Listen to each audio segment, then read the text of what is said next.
하나님 말씀 보시겠습니다. 하나님 말씀은 말라기 3장 8절부터 10절까지 말씀 보시겠습니다. 말라기 3장 8절부터 10절까지 말씀, 구약성경 1330페이지입니다. 제 성경으로는 1330페이지 말라기 3장 8절부터 10절까지 말씀 찾으셨으면 제가 봉독하겠습니다. 사람이 어찌 하나님의 것을 도둑질하겠느냐? 그러나 너희는 나의 것을 도둑질하고도 말하기를 우리가 어떻게 주의 것을 도둑질하였나이까 하는도다. 이는 곧 11조와 너희 곧 온 나라가 나의 것을 도둑질하였으므로 너희가 저주를 받았느니라. 만군의 여호와가 이르노라. 너희의 온전한 11조를 창고에 들여 나의 집에 양식이 있게 하고 그곳으로 나를 시험하여 내가 하늘 문을 열고 너희에게 복을 쌓을 곳이 없도록 붙지 아니하나 보라. 아멘. 이 시간은 용어 정리 강의 24번째 강의가 되겠습니다. 11조라는 제목으로 하나님 말씀 증거하도록 11조 딱 얘기하자마자 마음은 딱 다치죠. 11조 돈 얘기하자는 겁니다. 근데 이 돈 얘기가 그냥 돈 얘기가 아니에요. 여러분, 이 11조가 이게 굉장히 중요한 얘기입니다. 11조 문제는 어느 시대든지 이 많은 기독교인들에게 상당히 민감한 문제로 느껴지곤 했습니다. 왜냐하면 이 11조가 그럴 수밖에 없는 게 세상을 살아가는 데 있어서 재물이라고 하는 것이 여러분 사실은 우리의 생존과 직결되어지는 문제 아닙니까? 생존과 직결되어지는 문제이기 때문에 이 재물 얘기하게 되면 굉장히 불편해합니다. 제가 옛날에 운동을 할 때 검도 도장 관장이 저하고 잠깐 얘기를 하는데 저한테 이런 질문을 합니다.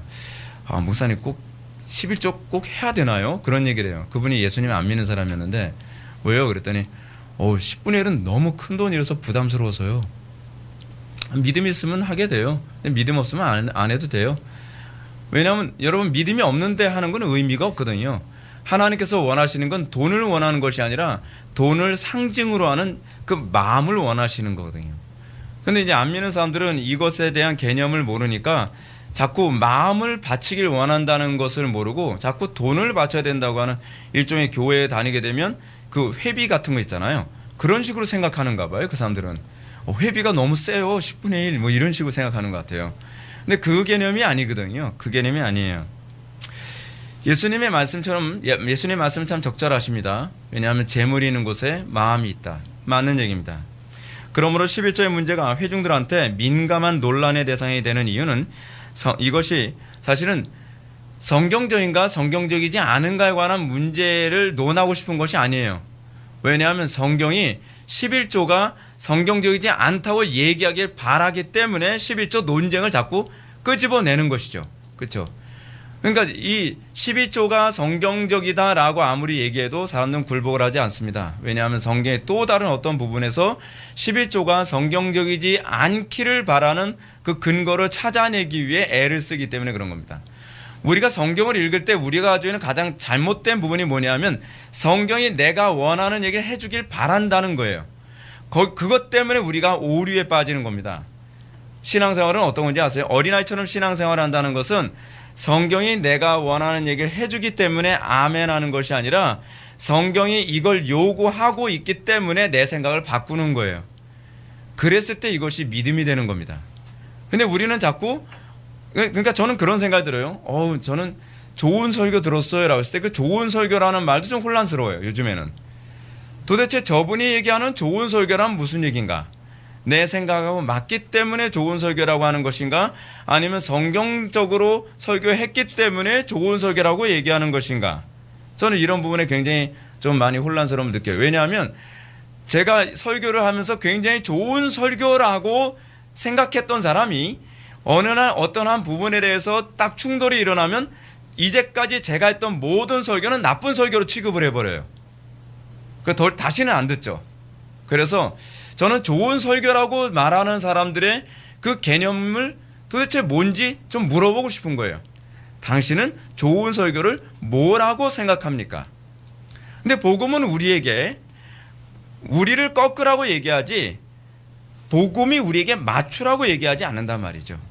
근데 우리는 어느 교회를 가든지 설교를 들으면서 나에게 맞춰주는 소위 맞춤형 설교에 너무 익숙해져 있다 보니까 우리는 내가 내 취향에 맞는 교회를 선택하는 것이 신앙이라고 생각하는 경향이 상당히 많이 있어요. 옛날에 그 오스기니스가 그 전달해줬던 비밀 문서, 무덤 파기 작전이라고 하는 소위 프리메이슨이나 아마 오프스데이나 일루미나티 쪽에서 나왔던 자료 같아요. 출처를 명확하게 밝히지 않았어요. 제가 잘 모르겠는데 그쪽에서 이제 그 소위 1급 비밀 문서가 오간 내용을 얘기하는데 그 사람들이 기독교의 문제를 뭐라고 딱 지적을 하냐면 오늘날 기독교인들은 자기 취향에 맞춰서 교회를 선택한다는 것이 스스로 자멸하는 행위를 하고 있다고 얘기하는 거예요. 그거 안 믿는 사람들이 더 적절하게 달아요. 교회를 연구하고 교회를 무너뜨리려고 하는 사람들이 교회를 더 정확하게 진단하고 있죠. 여러분, 교회는 내 취향에 맞는 교회가 없습니다. 왜냐하면 우리가 본성이 천사가 아니기 때문에 내 본성에 맞는 교회를 찾아다니는 것이 아니라 성경에 맞는 교회를 찾는 것이 성경적인 거죠. 근데 우리는 내 취향에 맞는 교회를 찾으면서 좋은 교회, 나쁜 교회의 기준을 내가 규정을 하죠. 내가 규정을 하는 거예요. 이게 문제입니다. 교회 안에서 이 11조 문제가 사람들에게 민감하게 느껴지는 이유는 너무나도 당연하죠. 11조 생활이 신앙생활의 필요 이상으로 손해와 불편을 끼치는 것처럼 느껴지기 때문에 그렇습니다. 그래서 여러분, 어떤 사람들이 사람들이 어떤 교회를 좋은 교회라고 얘기합니까? 돈 얘기 안 하는 교회, 헌금 얘기 안 하는 교회. 우리 교회 좋은 교회죠. 우리 교회 제가 이제 돈 얘기, 헌금 얘기 잘 안 하잖아요. 근데 오늘은 해야 돼요. 왜냐하면 성경이 그걸 얘기하니까. 그게 제 지론입니다. 칼빈이 가지고 있는 지론처럼 성경이 가라고 하는 데까지 가고 성경이 멈추라는 데서 멈추고 성경이 침묵하라는 데서 침묵하자고 하는 것이 제 목회의 지론이거든요. 그래서 여러분들이 듣기 좋아하든 듣기 싫어하든 이것이 성경이 가르치는 거라고 한다면 그냥 한 번은 얘기해야 된다고 저는 생각을 합니다. 그래서 11조 문제를 거론하는 거죠. 오늘날 11조가 신학적 관점에서 성경적으로 정당한가, 이 정당성 부여하, 정당한가 정당하지 않은가에 관한 부분에 관해서 많은 사람들이 이게 반문하게 되는 데는 몇몇 많은 목회자들의 욕심으로 자꾸 11조를 얘기하는 것이 문제죠. 이 욕심으로 11조를 얘기하는 목회자들 뭐라 얘기합니까? 11조 안 하는 것들은 이게 다 도둑놈이라고, 날강도라고 막 이제 온갖 죄명을 다 뒤집어 씌워가면서 11조 안 하면 저주받을 것처럼 막 얘기해요. 그래서 이 공포 예화를 자꾸 들죠. 공포 예화. 예. 11조 안에서 폭삭 망한 예화, 11조 안에서 불구가 된 예화, 뭐 이렇게 공포를 막 조장하면 11조를 안 할 수가 없는 거예요. 그러니까 여러분, 조금 의식이 있는 또는 젊은 사람들 같은 경우에는 무슨 설교가 저래 그러면서 교회를 안 나오게 되는 거죠. 그럴 수밖에 없어요. 근데 문제가 뭐냐면 그런 목사님들이 11조를 왜 하라고 성경에서 얘기하는지 개념조차도 알지 못하면서 미싱적으로 자꾸 11조를 독려한단 말이에요. 그렇죠?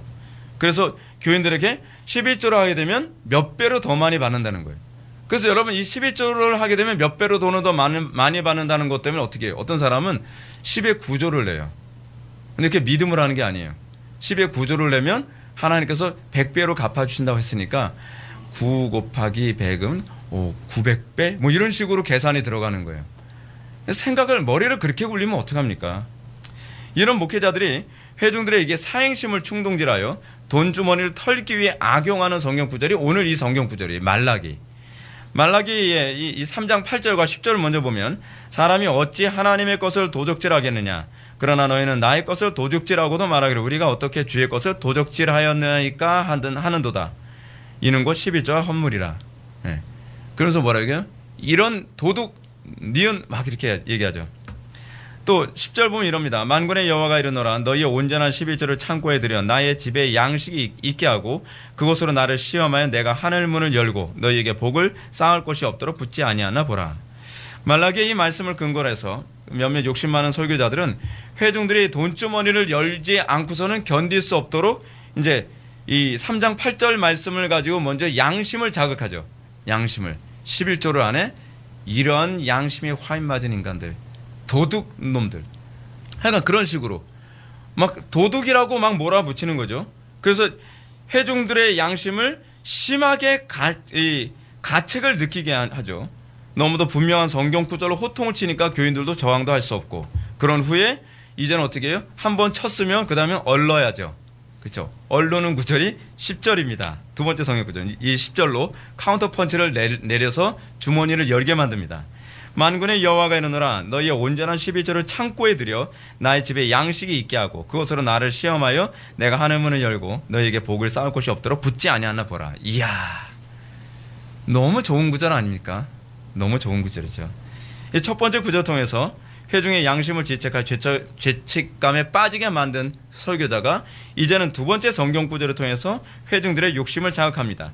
한편으로는 협박하고 한편으로는 욕심을 자극해서 돈주머니를 풀도록 만드는 거죠. 이 부흥 강사의 이 청산유수 같은 말씀시로 11조로 하지 않는 사람이 어떻게 폭삭망했는지 이제 예화를 들고 얼마나 끔찍하게 집안이 풍비박산 났는지를 끔찍하게 예를 들면 이제 두근두근 뭐 공포와 그런 거 막 식은땀을 흘리고 있는 그런 상황에서 이제 선풍기를 틀어주듯이 또 뭐라 얘기하는 겁니까? 그 다음엔 감동예화. 처음엔 공포예화, 그 다음엔 감동예화. 그렇죠? 감동예화는 뭐예요? 11조를 해서 얼마나 복을 받았는지. 어떤 사람은 11조를 어떤 12조를 냈더니 뭐 이렇게 복을 받았더라. 그래서 어떤 사람한테도 이렇게까지 얘기합니다. 여러분 정말 복 받기 원하십니까? 우리 교 교인들 잘 귀담아 들으세요. 정말 복 받기 원하십니까? 11조를 미리 내세요. 뭐 그런 사람도 있어요. 실제로요. 그런 부흥 강사가 11조를 여러분 다음 달에 여러분 그러니까 사업하는 사람들 귀담아 들으세요. 사업하는 사람들 다음 달에 매출을 한 1억을 올리기 원한다면 그 1억에 합당한 1,000만 원을 미리 11조를 내시라는 거예요. 믿음으로 내세요, 여러분. 믿음으로 내시면 다음 달에 하나님께서 1억의 매출을 허락해 주신다니까요. 그러면요 안 하던 아멘이 터져나오기 시작을 해요. 그러면서 11조를 미리 믿음으로, 근데 성경에도 없는 얘기잖아요. 성경에도 없는 얘기. 또 이거 편집해가지고 김 목사가 또 이랬다 그러면 곤란한데, 믿음에도 없는, 성경에도 없는 얘기를 가지고 미리 11조를 내서 욕심을 자꾸 자극을 해서 교회 재정을 불리겠다는 거죠. 이런 자들 향해서 떠올리게 되는 성경 구절이 뭡니까? 에스겔서 34장 2절 말씀이죠. 인자야 너는 이스라엘 목자들을 쳐서 예언하라. 그들 곧 목자들에게 예언하여 이르기를 주 여호와의 말씀에 자기만 먹이는 이스라엘 목자들은 화 있을진저 목자들이 양의 무리를 먹이는 것이 마땅치 아니하냐. 자기만 먹이는 거예요. 그리고 그 양의 젖을 쥐어짜서 마를 때까지 짜내는 거죠. 피가 날 정도로. 이런 극악한 방식으로 헌금을 강요하는 폐단으로 인해 상당수의 신자들은 설교자가 성경적인 11조나 헌금 생활을 가르치려 하기만 해도 이제 색안경을 딱 쓰고 보는 거예요. 저 사람 보니까 괜찮은 사람인 줄 알았더니 알고 보니까 저 인간도 속물이네, 돈 밝히는 인간이네, 그렇게 되는 거죠. 이런 부작용으로 말미암아 요즘 교회들은 또 다른 극단으로 가게 됐습니다. 몇몇 설교자들이 11조 폐지론을 외치기 시작합니다. 탐욕적으로 성도들의 주머니를 털기 위해서 11조를 악용하는 설교자들에게 진절머리가 난 교인들에게 11조 폐지론을 얘기하는 거예요. 11조는 폐지되었다. 더 이상 11조를 낼 필요가 없다. 와, 굿뉴스죠. 한국말로 얘기하면 복음이죠. 그렇지. 저게 진짜 설교지. 정말 좋은 설교지. 좋은 설교라는 말의 기준이 뭐죠? 여러분? 성경적이냐 성경적이지 않느냐죠. 근데 우리 귀에 달콤하면 좋은 설교라고 생각하면 곤란합니다. 근데 많은 사람들이 내가 원하던 설교라고 생각을 하는 거예요. 그렇죠? 그러면서 이런 설교를 하는 목사님들은 당연히 11조를 내야 한다고 가르치는 목사님들보다 더 양심적이고 돈 문제에 대해서 더 깨끗한 분이라는 그런 인상을 갖게 만듭니다. 그러나 이런 태도는 또 다른 극단으로 도약하는 거죠. 비약하는 겁니다. 흥미롭게도 11조 폐지론을 주장하는 목회자들 가운데 상당수의 목회자들이 주로 우리 개혁파 쪽에 있는 목사님들이에요. 그렇기 때문에 11조 폐지론은 회중들에게 훨씬 설득력 있고 훨씬 논리적입니다. 왜냐하면 다른 교단 목회자들보다 이 개혁파 쪽에서 목회하시는 목사님들이 훨씬 지적이고 논리적이고 굉장히 합리적으로 설교를 하거든요. 그러니까 많은 사람들이 그런 개혁파 목사님들의 그 말에 가뜩이나 내가 원하던 얘기인데 논리적이고 합리적으로 얘기하니까 더 귀에 잘 들어오고 할렐루야 아멘이 터져나오는 거죠. 거기다가 헌금에 의해 피해의식이 강한 작금의 교회는 정서적으로도 11조 폐지론이라는 소리를 듣고 싶은데 가려운 데를 너무나 잘 긁어주니까 너무 좋은 설교처럼 들리는 거죠. 그러면 11조 폐지론이 어떤 논리로 설득하는지 한번 들어볼까요? 첫 번째, 11조를 해야 한다는 가르침이 신약 성경 어디에도 나와 있지 않다. 맞는 얘기인가요? 맞아요. 성경 어디에도, 신약 성경 어디에도 11조 해야 된다는 말은 없습니다. 두 번째 뭘까요? 11조가 율법에 속한 것일 뿐 복음에 속한 것이 아니라고 얘기합니다. 그래서 율법의 폐지와 함께 11조도 폐지됐다. 세 번째는 전 세계 기독교 국가들이 상당수 교회들이 11조를 폐지했고 아직까지도 11조를 가르치는 교회는 한국 교회밖에 없다. 퍼펙트. 예, 더 이상 할 얘기가 없는 거죠. 이렇게까지 나오면. 자, 이런 가르침이 당연히 헌금을 강요하는 교회의 타락상의 신물을 듣고 있는 상당수의 사람들에겐 신선하고 양심적인 가르침처럼 느껴집니다. 드디어 목사님들도 양심 선언하는구나. 양심 있게 가르치는 것이구나. 반대로 이 주장을 반박하고 공격하는 저 같은 사람은 신자들의 주머니만 바라보는 탐욕스러운 이 목회자처럼 보이기가 쉽죠. 이미 그런 프레임으로 보는 사람들은 적지 않습니다. 그러나 우리는 이런 가르침이 사람들의 칭찬과 박수를 받기 원하는 종교적 포퓰리즘이라고 저는 그렇게 생각을 합니다. 예, 종교적 포퓰리즘 요즘 한국교회 되게 심합니다. 교인들이 원하는 얘기를 해줘서 박수를 받고 교인들이 원하는 얘기를 해줘서 인기를 끌려고 하는 거예요. 요즘 정치적으로도 그렇지 않나요? 강단에서도 요즘에 그런 목사님들이 점점 늘어나죠. 교인들이 정치적으로 어떤 얘기를 해주기 좋아하는가. 그리고 교인들이 정치적으로 이런 얘기하는 걸 싫어하면 아예 소리를 아예 내질 않죠. 근데 그건 제가 보기엔 별로 바람직하지 않아요. 하여간 11조 폐지론도 회중들의 욕심을 자극한 것이라는 차원에서 사실은 원리상 다르지가 않습니다. 욕심을 자극하는데 한편으로는 어떻게 하는 거예요? 내 주머니를 채우기 위해서 욕심을 자극했다면 또한 뭐예요? 회중들의 주머니를 채우기 위해 욕심을 자극하는 거죠. 그렇게 해서 어떻게 해요? 결국은 또 설교자가 이익을 얻는 거예요. 그렇죠? 어떻게 이익을 얻죠? 인기를 끄는 거니까. 결국 똑같은 원리인 거예요. 우리는 여기서 또 눈치를 못 채죠. 그렇다면 우리는 어찌하여 11조 폐지론은 문제 삼고 11조 존치론에 손을 들어줘야 하는지 한번 생각해 봅시다. 제가 이 짧은 시간 안에 모든 걸 다 얘기해 줄 수 없기 때문에 제가 핵심적인 것만 얘기해 줄게요. 첫 번째로 11조의 문제를 신약 성경에 언급하고 있지 않다는 점부터 한번 살펴볼까요? 신약 성경에서 11조 문제를 구체적으로 언급하고 있지 않다는 것은 12조 폐지나 11조 존소 어떤 것도 의미하지 않습니다. 왜 우리는 11조를 해야 된다 하지 말아야 된다라고 하는 양쪽의 말이 없는데 왜 우리는 이것을 11조를 하지 말아야 된다는 쪽으로 해석해야 되죠? 그죠? 그거는 자기 방식대로 본문을 해석하려고 하는 유혹 아닌가요? 도리어 성경에서 기존에 11조를 하고 있는 유대인들에게 11조를 하지 말라라고 얘기하지 않고 오히려 침묵하고 있다면 오히려 11조를 여전히 허용하고 있다고 보는 것이 더 옳지 않을까요? 저는 그것이 더 상식적이고 더 합리적인 그 접근 방식으로 생각을 합니다. 우리가 잘 아는 것처럼 침묵은 도리어 긍정인 경우가 많잖아요. 너 훔쳤지? 아무 말 안 하면 어떤 거예요? 훔치는 놈이에요. 예. 11조도 그렇잖아요. 11조에 관해서 성경이 아무 얘기 안 하고 있으면 11조를 당연히 해야 되는 거니까 할 필요가 없는 거예요. 그렇게 해석하는 게 훨씬 더 자연스럽죠. 두 번째로 11조는 율법의 폐기와 관련하여 보아야 한다는 주장은 더욱더 설득력이 없습니다. 첫 번째로요, 여러분 11조는 율법이 아니에요. 11조는요 율법이 만들어지기 이전에 이미 아브라함 때서부터 했던 거예요. 이걸 율법이라는 차원에서 얘기하면 곤란하죠. 물론 율법이 선포될 때에 거기에 11조가 거론이 됐어요. 그래서 이 율법 안에 11조가 포함되죠. 그러나 복음에서 율법의 모든 것이 폐기되었으므로 11조도 당연히 폐기되어야 한다는 주장은 율법의 반만 알고 반은 모르는 주장입니다. 예수님께서 오신 것은 율법을 폐기하기 위해서 오신 것이 아니라 율법을 완성케 하기 위해서 오신 것이거든요. 실제로 구약의 모든 율법은 그리스도 안에서 다 완성됐지 엄밀한 의미에서는 폐기된 게 아니에요. 마태복음 5장 17절 보면 내가 율법이나 선지자나 폐하러 온 줄로 생각하지 말라. 폐하러 온 것이 아니요 완전케 하려 함이로다. 예수님께서는 율법을 폐하러 오신 것이 아니에요. 형식은 폐했지만 본질은 오히려 완성됐죠. 뿐만 아니라 율법의 형식도 모두 다 폐지된 게 아닙니다. 때로는 정신에 담기 위한 방식 때문에 형식이 존속되어지는 것도 있어요. 그 가운데 하나가 뭐예요? 주일 성수예요. 그 또 하나가 뭐죠? 세례죠. 물론 주일 성수를 안식일과 같은 방식으로 이해하자는 얘기는 아닙니다. 분명한 사실은 주일 성수라는 정신을 담기 위해서 일주일의 하루를 주일로 성수하지 않고서 주일 성수의 개념을 담을 수가 없죠.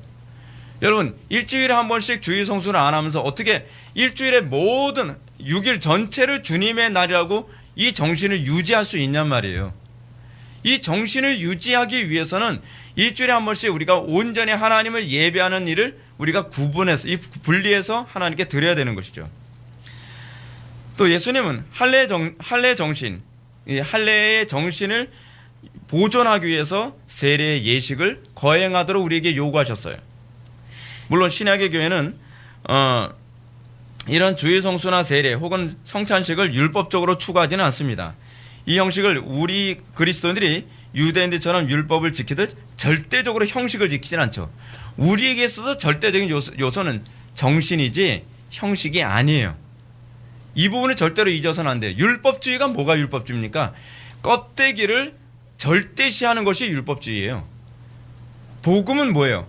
정신을 절대시하죠. 근데 정신을 절대시하기 위해서 껍데기가 필요해요? 안 필요해요? 필요하죠. 예를 들어서 수박에 껍데기 없이 수박의 알맹이를 보존할 수 있어요? 없어요? 없죠. 어떻게 수박이 껍데기 없이 알맹이만 만들어낼 수 있냔 말이에요. 껍데기와 알맹이는요 사실은 불가분리예요. 그렇기 때문에 우리는 이 알맹이를 중요시 여기기 때문에 껍데기를 중요시 여기는 것처럼 보일 뿐이에요. 근데 껍데기를 중요시 여기지 않는 사람들 치고 알맹이를 중요시 여기는 사람은 저는 본 적이 없어요. 근데 우리는 이런 궤변을 늘어놓죠. 우리는 껍데기 없이도 우리는 복음의 정신에 충실하게 살 수 있어. 그건 거짓말이에요. 그건 명백한 거짓말이에요. 근데 많은 사람들이 그 거짓말에 속죠. 왜냐하면 그 정신을 싫어하는 사람들이 사실은 껍데기도 부정하기를 원하거든요. 그러니까 이런 욕심에 미혹된 사람들이 항상 이런 거짓된 궤변에 잘 넘어가요.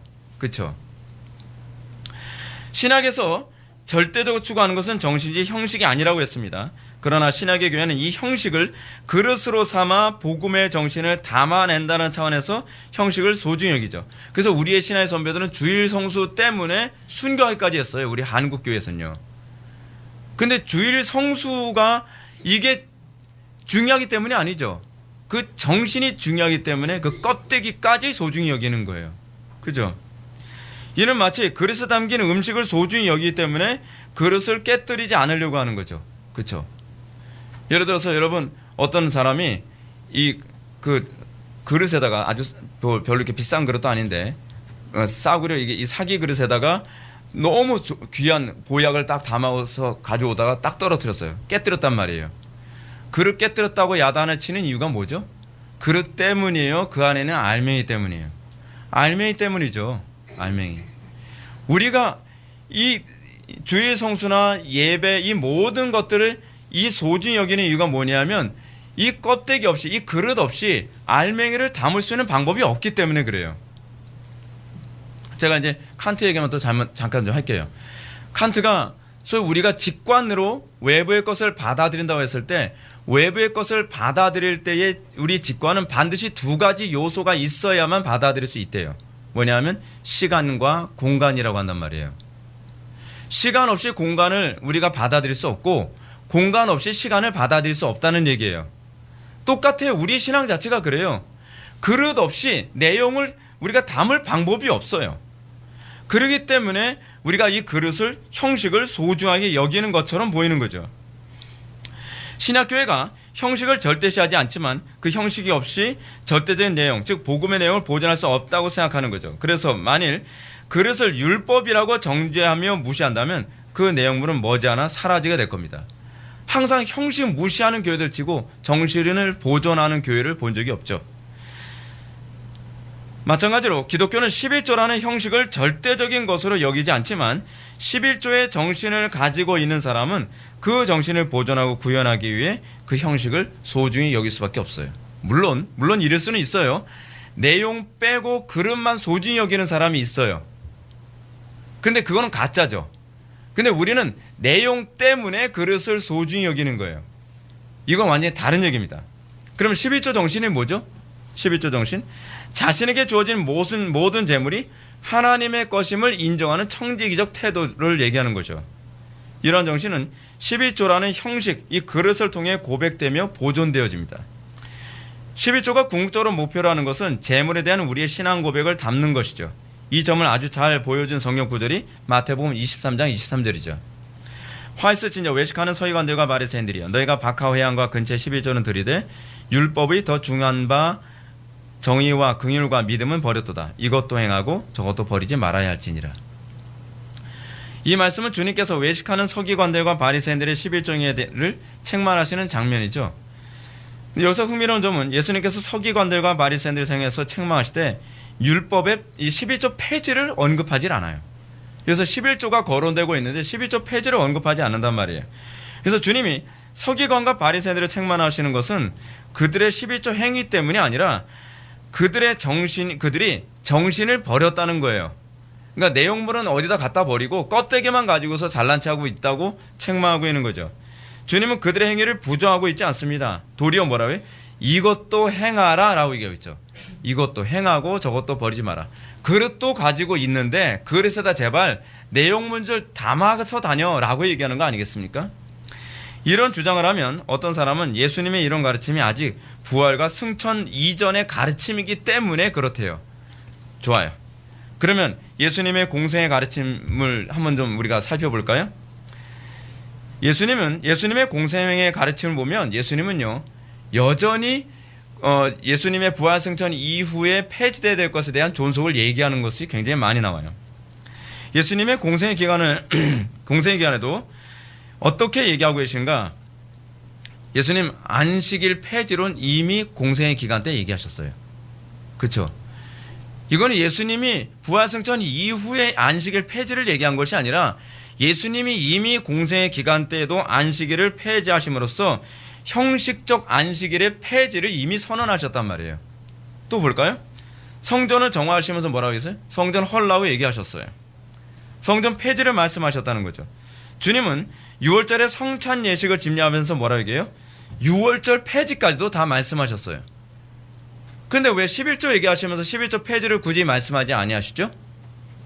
그럼 11조 폐지를 예수님께서 지지하지 않으신다고 봐야 되는 게 더 정상적이지 않을까요? 그러나 11조에 대해서는 주님의 이런 부정적인 태도를 전혀 찾아볼 수가 없죠. 도리어 이것도 행하고 저것도 버려야 말지니라 라고 말씀하셨습니다. 마지막 세 번째로 기독교 국가들이 11조를 폐지했다는 근거로 한국교회도 11조를 폐지해야 된다라고 하는 이 주장이 얼마나 타당성이 없는지 그걸 제가 좀 설명해 드리겠습니다. 첫째로 여러분 다수가 옳다고 항상 옳지는 않죠. 우리가 항상 조심해야 될 게 이거 아닙니까? 다른 교회도 그렇게 하는데요. 아니 다른 교회도 그렇게 하면 우리 교회도 그렇게 해야 되는 건가요? 아니 주변에 모든 교회들이 다 그렇게 하는데요. 예를 들어서 주변에 모든 교회들이 다 비내하다고, 주변에 모든 교회가 뜨레스티아스하고, 주변에 모든 교회가, 그럼 우리 교회도 따라가야 되나요? 우리는 무슨 대세를 따라가는 건가요? 아니잖아요. 종교개혁자들은 왜 핍박을 받았죠? 남들은 다 우상 숭배하는데 성찬에다 절을 하고 그리고 로만 칼라를 착용하고 마리아 숭배하고 그거를 소수만 거부하는 것 때문에 핍박받은 거 아닙니까? 근데 왜 다수가 그러기 때문에 우리는 틀렸다라고 생각하죠? 성경이나 교회사는 다수의 주장이 항상 하나님의 뜻이라고 언급하지 않습니다. 다수의 뜻을 마치 하늘의 뜻이라고 얘기하는 것이 소위 마르크스주의죠. 이게 민중의 소리입니다. 민중의 소리가 꼭 하나님의 소리인 것처럼. 그렇지 않아요, 여러분.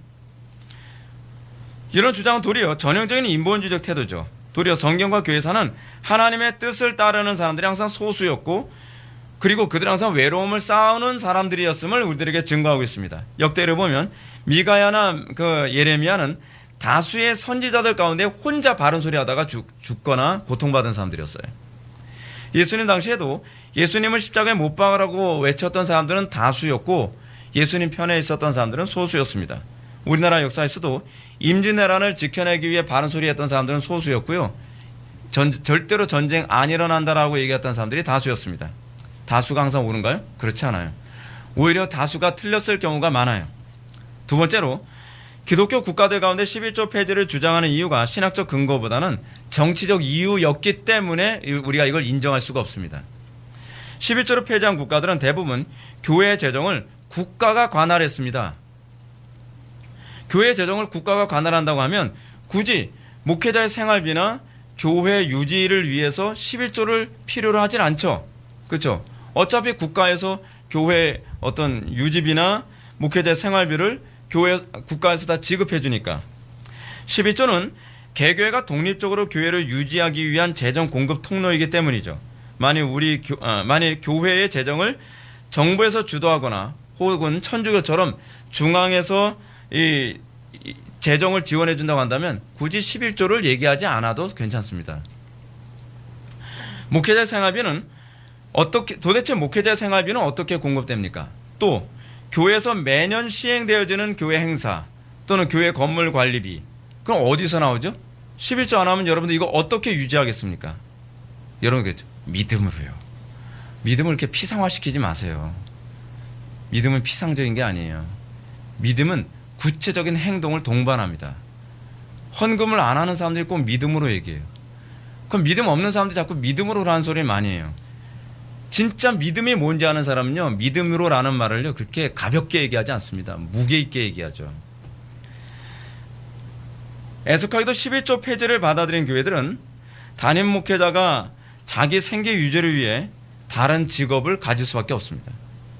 교회가 이렇게 되면 목회자는 결코 목회에 집중할 수 없습니다. 상당히 높은 수준의 설교를 준비해야 하고 성도들을 상담해야 되며 많은 양의 독서가 필요한 사역에 또한 거기에 생계 유지를 위해서 목회자가 어떻게 11조가 없이 이걸 다 할 수 있죠? 그럼 어쩔 수 없는 거예요. 그러니까 대부분의 미국에 있는 교회들 같은 경우에도 잡을 뛰죠. 투잡을 뛰어요. 평일날에는 뭐 다른 잡을 뛰면서 주일날만 설교를 한다는 거예요. 미국의 교회가 무너지게 된 원인이 여기 있다고 봅니다. 목회자의 경건과 목회자의 지적 능력이 이것 때문에 자꾸 떨어진다는 거예요. 실제로 사도행전 6장을 보면 초대교회에서도 사도들이 기도와 말씀에 전무하지 아니함으로 말미암아 교회에 큰 문제가 발생했음을 기록하고 있습니다. 그래서 사도들이 반성하면서 뭐라 얘기합니까? 우리는 오로지 기도하는 일과 말씀 사이에 힘쓰리라 라고 했습니다. 따라서 11조 폐지를 주도한 쪽은 신학적 통찰력에 의한 것이 아니라 주로 국가나 천주교와 같은 중앙 시스템에 의한 교회 운영 방식 때문에 나타난 현상입니다. 그리고 인본주의적 합리주의를 가지고서 이런 얘기를 하는 거예요. 이런 주장을 하면 또 언급되는 반론이 있습니다. 그것은 바울이 자비량으로 목회를 했다는 거예요. 바울은 자비량으로 하면서도 목회 잘하지 않았냐? 근데 제가 이렇게 얘기해요. 저는 바울이 아닙니다. 전 바울처럼 그렇게 머리가 좋지 않아요. 전 바울처럼 탁월하지 않아요. 아니 여러분, 바울이 이 얘기하면서도요, 바울이 이게 정답이라고 얘기하고 있지 않단 말이에요. 이런 사역은 특수한 케이스예요. 보편적 케이스가 아니라는 거죠. 바울은 모두가 자기를 따르라라고 이렇게 가르치고 있지 않습니다. 바울이 이런 태도를 견지할 수밖에 없었던 것은 그 당시 그리스나 소아시아에서 소위 지식 장사꾼들처럼 자기가 보일까봐 그렇게 했던 거예요. 그 당시 지식 장사꾼들, 소위 그러니까 철학적인 소피스트들이 그랬거든요. 소피스트들은요, 오늘날 예를 든다면 유튜브에서 여러분 인기 끌면 한 10만 구독자 되면 뭐예요? 주머니에 뭐 몇 천만에서 몇 억씩 막 들어온다 그러잖아요. 몇 억씩 들어온지 모르겠는데 소위 그런 사람들인 게 그런 소피스트들, 지식 장사꾼들.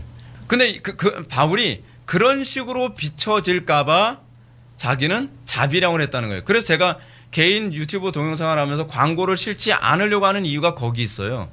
이거 복음 가지고서 장사하는 것처럼 보이면 설득력이 없어지거든요. 바울이 이제 그런 의도 때문에 그런 겁니다. 도리어 바울은 디모데에게 목회자가 교회에서 생활비를 지급받는 것이 정당하다고까지 얘기합니다. 디모데후서 2장 6절을 보면 수고하는 농부가 곡식을 먼저 받는 것이 마땅하다. 또 이렇게 얘기합니다. 누가 자기 비용으로 군복무를 하겠느냐? 그렇죠? 자기 비용으로 군복무 안 한다고 얘기합니다. 또 더 나아가 이렇게 얘기합니다. 성전에 일하는 이들은 성전에서 나눈 것을 먹으며 제단에서 섬기는 이들은 제단과 함께 나누는 것을 너희가 알지 못하느냐라고 반문합니다. 성전 봉사하는 사람은 당연히 지불을 받는 거죠. 그럼에도 불구하고 바울이 자비랑 선교하는 이유를 이렇게 얘기합니다. 우리가 이 권리를 쓰지 아니하고 범사에 참는 것은 그리스도의 복음에 아무 장애가 없게 하려 함이라고 얘기하는 것이죠. 그것 때문에 자비랑 선교를 하는 것이지 자기가 생활비를 성도들에게 받는 것은 정당한 권리라고 얘기하고 있습니다. 이제 마지막으로 부흥 강사들이 11조를 강요하기 위해 주로 악용하는 말라기의 말씀을 또 볼까요? 말라기 3장 8절 보면 사람이 어찌 하나님의 것을 도둑질하겠느냐? 그러나 너희는 나의 것을 도둑질하고도 말하기를 우리가 어떻게 주의 것을 도둑질하였느냐 하는도다. 이는 곧 11조와 봉헌물이라는 이 질책이 나옵니다. 그래서 하나님께서 이스라엘 백성들이 지책하는 문제가 뭐죠? 11조와 봉헌물입니다. 11조와 봉헌물. 쉽게 얘기해서 이게 뭐냐면 그냥 성전 제사를 유지하도록 돕기 위한 재정적 공급처예요. 이게요. 그러니까 이게 없으면 성전 제사가 유지되지 못해요. 실제로 이스라엘 백성들이 인색해지면서 11조를 안 하고 봉헌물을 안 하니까 어떻게 해요? 레위인들이 잡을 뛰기 시작하죠. 잡을 뛰면서 성전 제사가 어떻게 해요? 완전히 침체돼 버리고 말잖아요. 지금 한국교회에서도 동일한 일을 또 반복하겠다고 얘기하고 있는 거예요. 여러분 믿음이란 뭔지 아십니까? 믿음이란 신비적인 게 아니에요. 믿음이란 하나님께서 시킨 대로 하는 게 믿음이에요. 우리는 자꾸 뭐라 그러죠? 하나님께서 시키는 대로 안 하면서 믿음으로 하면 되잖아요. 하나님께서 다 공급해 주시겠죠. 근데 그게 믿음이 아니라니까요. 하나님께서 시키는 대로 하는 게 믿음이지 하나님께서 시킨 대로 안 하면서 믿음으로 한다는 것이야말로 이게 얼마나 황당한 겁니까? 예를 들어서 여러분 하나님께서 우리한테 무리를 걸으라고 말씀도 안 하시는데 우리가 믿음으로 무리를 걷다가 빠져 죽으면 어떻게 해요?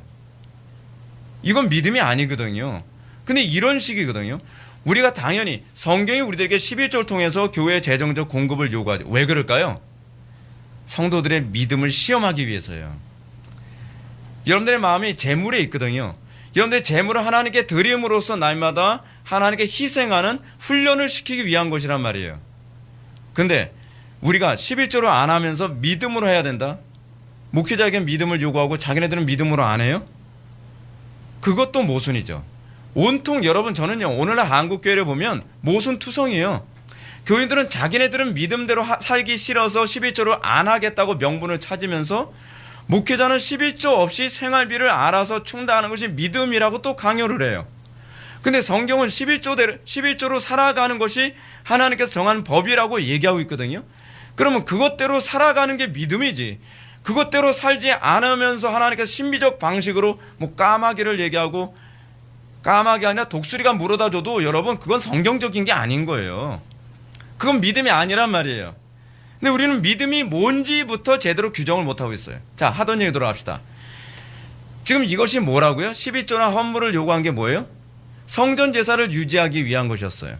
성전 제사를 유지한다는 것은 신약적인 개념으로 얘기한다면 뭘까요? 하나님 나라 건설이라고 할 수 있습니다. 다시 말한다면 이 말씀은 신자가 하나님 나라 건설을 위해 어떻게 헌신되어야 할 것인지를 명령하는 예표라고 할 수 있죠. 근데 말라기에서는 이스라엘 백성들이 11조를 제대로 드리지 않아서 책망을 들었습니다. 이것을 신약의 관점에서는 어떻게 이해해야 될까요? 부흥강사들이 흔히 얘기하는 것처럼 11조를 한 푼도 도둑질하지 말라라고 이 해석을 해야 될까요? 그렇다면 여러분 11조 잘 드리고 나면 나머지는 내가 마음대로 막 써도 되는 건가요? 부흥강사들이 그런 식으로 사기를 쳐요. 11조에서 조금이라도 빼먹으면 하나님께서 몇십 배로 손해보게 한다는 거예요. 여러분 근데 실제로 그렇게 해서 또 된 사람들이 또 있어요. 그래서 벌벌 떠면서 11조를 해요. 어떤 사람이 11조를 아까워서 안 드렸더니 11조 안 드린 것에 한 5배로 손해보게 하시더라는 거예요. 11조 해야 되겠더라고요. 여러분 그런 식으로 11조 하는 거 하나님께서 기뻐하지 않습니다. 저는 그 성리의 역사라고 보질 않아요. 개인적으로요. 여러분 그렇다면 11조를 우리가 바르게 드리는 것에 관해서 좀 생각해 봅시다. 이 말씀 우리에게 적용한다면 우리가 11조를 바르게 드림으로 우리의 모든 재물을 하나님 나라 건설을 위해 올바로 사용하겠다는 것으로 우리가 그렇게 이해를 해야 되겠죠. 신약의 관점에서 본다면 11조 도둑은 11조를 적게 드리는 사람이 아닙니다. 11조는 하지만 나머지 10분의 9를 하나님의 뜻이 아닌 자기 욕심대로 쓰는 게 이게 도둑놈입니다. 그렇잖아요. 11조의 궁극적 정신은 10분의 1을 하나님께 드리는 상징적 신앙 고백으로 드리고 나머지 10분의 9도 딴 데 쓰지 말라고 얘기하는 거예요. 예를 들어서 여러분 11조를 어떤 사람이 예를 들어서 그런 케이스가 있어요. 실제로요. 어떤 여자가 매춘을 해가지고 그 돈을 가지고서 11조를 드려요. 성경은요. 근데 그걸 아예 금하고 있어요.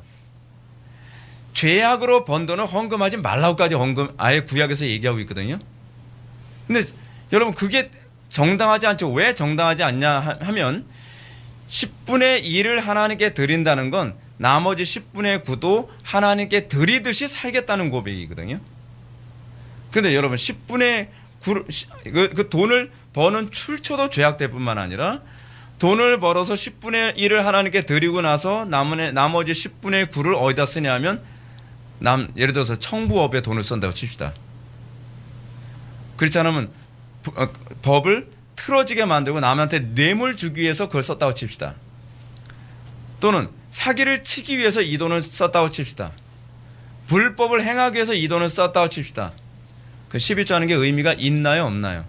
없어요. 하나님께서는 그런 식으로 10분의 1을 받고 나머지는 눈 감아주시는 하나님이 아니에요. 그래서 하나님께서 뭐라고 말씀하시는지 아세요? 나는 뇌물을 받는 하나님이 아니다고까지 얘기하는 거예요. 여러분, 이 11조 정신은 궁극적으로요, 재물에게만 한정된 표현이 아닙니다. 우리의 삶 전체가 하나님께 드려야 될 성전 봉사의 삶을 살아야 될 것을 우리들에게 얘기하는 표현이기도 해요. 우리의 삶 자체가 성전 봉사의 삶을 살지 않고서 10분의 1만 하나님께 딱 바치고 나는 내 욕심대로, 내 만족대로, 내 정욕대로 살겠다? 그건 아니죠. 그런 사람들에게 하나님께서 내리는 그 저주가 뭔지 아세요? 주의 것을 도둑질했다는 겁니다. 이런 사람들이 주의 것을 도둑질한 겁니다. 근데 문제가 뭐죠? 이런 불법한 일, 10분의 9를 나의 멋대로 살고 내 욕심대로 살고 남의 눈에서 피눈물 나게 돈을 악용하며 쓴 사람들이 이렇게 얘기하죠. 우리가 어떻게 주의 것을 도둑질하였나이까? 라고 얘기한단 말이에요. 굉장히 뻔뻔한 거죠. 이런 태도 때문에 가정이 무너지고 교회가 무너지고 나라가 무너지고 있는데도 말라기 9절 표현처럼 너희 곧 온 나라가 나의 것을 도둑질하였으므로 너희가 저주를 받았느니라 라고 하는 말을 이해를 못해요. 우리나라가 지금 왜 이 지경 된지 아세요? 주의 것을 도둑질하는 삶을 크리스찬부터 그렇게 살았어요. 그러면서 나라가 왜 이 지경 됐다고요? 불신자 탓합니까? 불신자 문제가 아니에요. 교회를 다닌다고 하는 크리스찬이 주의 것을 도둑질하고 하나님의 나라와 영광을 위해서 살기보다는 내 욕심과 내 만족과 내 이 나라를 위해서 살았기 때문에 이렇게 됐다라고 말라기가 그렇게 호통치고 있는 거예요. 다음으로 10절 말씀 볼까요? 하나님께서는 너희의 온전한 11조를 창고에 들이면 나의 집에 양식이 있게 하고 그것으로 나를 시험하여 내가 하늘의 문을 열고 너희에게 복을 쌓을 곳이 없도록 붙지 아니하나 보라라고 하십니다. 이것은 11조만 잘하면 복을 받는다는 얘기가 아닙니다. 11조를 드리면 물론이고 11조의 정신에 부합한 태도로 재물을 사용한다면 하나님은 내가 하늘의 문을 열고 너희에게 복을 쌓을 곳이 없도록 붙지 아니하나 보라고 장담을 하고 계시는 것입니다. 자 이렇게 말씀드릴게요. 우리 회복의 교회를 비롯해서 한국교회가 11조의 정신 회복하면요 나라 삽니다. 여러분 가정 삽니다. 안 살 수가 없습니다. 여러분 우리 교회 삽니다. 여러분들의 가정을 살리고 교회를 살리고 사회를 살리고 나라를 살리는 방법이 무엇인가? 11조 정신 회복하는 겁니다. 하나님께서 뭐라고까지 얘기하고 있어요? 내가 하늘문을 열고 너희에게 복을 쌓을 곳이 없도록 붙지 아니하나 보라라고 장담하고 있습니다. 실제로 여러분 교회사 안에서 그렇게 살아서 복을 안 받은 나라가 없습니다. 그렇게 복을 안 받은 민족이 없어요. 그렇게 복을 안 받은 가정이 없어요. 조나단 에드워즈가 삶의 모든 영역을 하나님께 다 바치듯이 살았더니 조나단 에드워즈 그 가문이 완전히 명문 가문이 됐잖아요. 미국이라는 나라가 청교도 정신을 가지고 이 나라를 하나님께 드린다는 각오를 가지고 나라를 세웠더니 어떻게 해요? 200년 만에 전 세계 초강대국이 됐어요. 우연? 아닙니다. 우리나라가 초기 한국교회가 그랬어요. 한국교회 인구가 비록 0.3%, 3%, 그 정도밖에 안 되는 인구였다 한다 할지라도 그들이 하나님을 우선순위로 여기고 하나님께 모든 것을 바치는 11조의 정신으로 하나님 나라 건설에만 모든 것을 집중하며 하나님을 기쁘시게 해드리는 거에만 모든 관심을 쏟으며 살아갈 때에 망한 것이 아니라 인류 역사에 유례가 없는 번영을 누리게 된 거예요. 이거 우리가 잘나서 누렸던 번영이 아닙니다. 우리 전전세대들이 순교당하면서 핍박받아가면서 미움받아가면서 손해봐가면서 하나님을 우선순위로 살고 하나님 나라 건설을 우선순위로 살아가면서 그 복이 우리에게까지 오는 거예요. 왜요? 아니 약속하셨잖아요. 너희 자손 3, 4대까지 복을 받으리라고요. 우리는 그 복을 받고 있는 거예요. 1000대까지 복을 받겠다 그랬죠. 1000대까지. 근데 문제는 뭐예요? 그 다음 세대에는 우리 세대가 11조를 어기듯이 살고 있잖아요. 내 인생은 나의 것을 외치고 내 주머니는 내 주머니, 하나님 주머니도 내 주머니. 뭐 이상한 사고방식이 교회 안에 팽배해져 있고, 이제는 10분의 1조차도 하나님께 바치는 것이 인색해가지고 뭐라 그래요? 성경에 어디 11조라는 말이 어디 있어요? 그러면 제가 뭐라고 얘기할까요? 성경에 마약하지 말란 말이 어디 있어요? 성경에 인터넷 하지 말란 말이 어디 있어요? 그렇잖아요. 성경에 여러분 비디오 게임 하지 말란 말이 있나요? 그럼 다 해도 되는 건가요? 이런 말도 안 되는 억지를 부리면 안 되죠. 그리고 제가 여러분한테 이렇게 말씀드릴게요.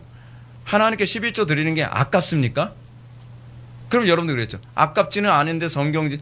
아니 아깝지 않으면 드리세요. 더 못 드려서 안 드리는 게 정상적인 신앙 아닌가요? 11조 아니라 10의 2조. 여러분한테 복을 약속해 주지 않아도 내가 하나님께 생명 빚진 자로서 내가 하나님께 11조가 아니라 10의 2조 바치라고 하더라도 나는 기뻐 바치겠습니다 라고 하는 것이 이게 정상적인 거 아닌가. 저는 여기서 이제 논리 얘기 안 할게요. 그냥 감정적인 부분을 얘기할게요. 그런데 하나님 사랑한다면 11조로 아까워하는 것 자체가 명분을 따지지 마시고 11조 바쳐서 바르게만 써줄게요. 제가 바르게 쓸게요 여러분. 제가 나쁜 데 쓰지 않을 테니까 11조 바치세요.